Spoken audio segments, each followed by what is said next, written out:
Alors, une réponse à Bruno qui disait que euh, les musulmans disent que Jésus sur la paix et le salut était musulman et donc il réfutait cela.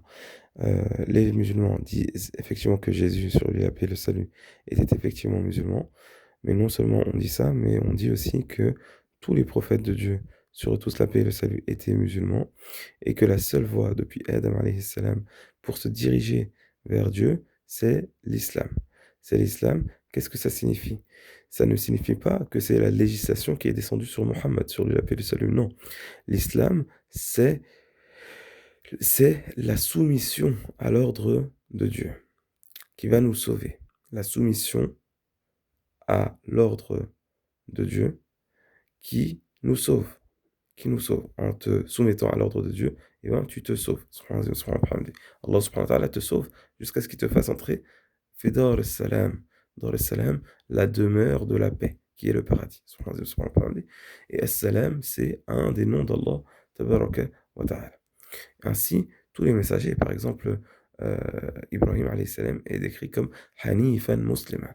Il avait un monothéisme pur et il était musliman, dans le sens, il était soumis à l'ordre d'Allah.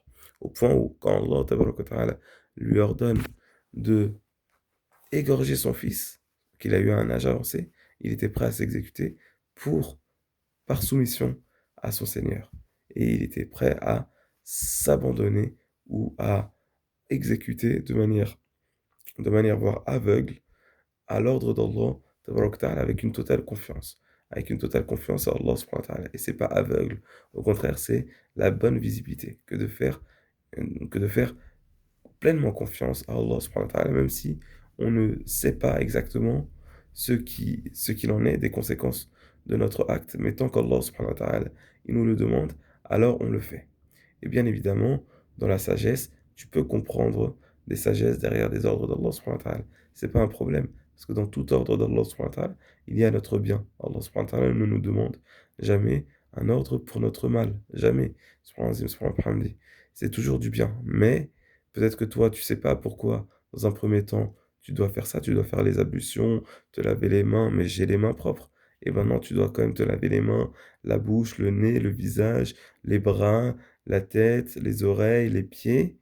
Subhanallah, pourquoi tu le fais? Tu le fais quand même par soumission et par amour à Allah tabaraka wa ta'ala. C'est la fidélité à Allah subhanahu wa ta'ala. C'est l'amour d'Allah subhanahu wa ta'ala. C'est aussi l'espérance en Allah subhanahu wa ta'ala. C'est aussi, voilà, la crainte de ne pas être soumis à Allah subhanahu wa ta'ala, alors qu'il est le plus grand, il nous maîtrise, il a total pouvoir sur nous, et qu'il nous demande ça, et en plus, c'est un bien pour nous.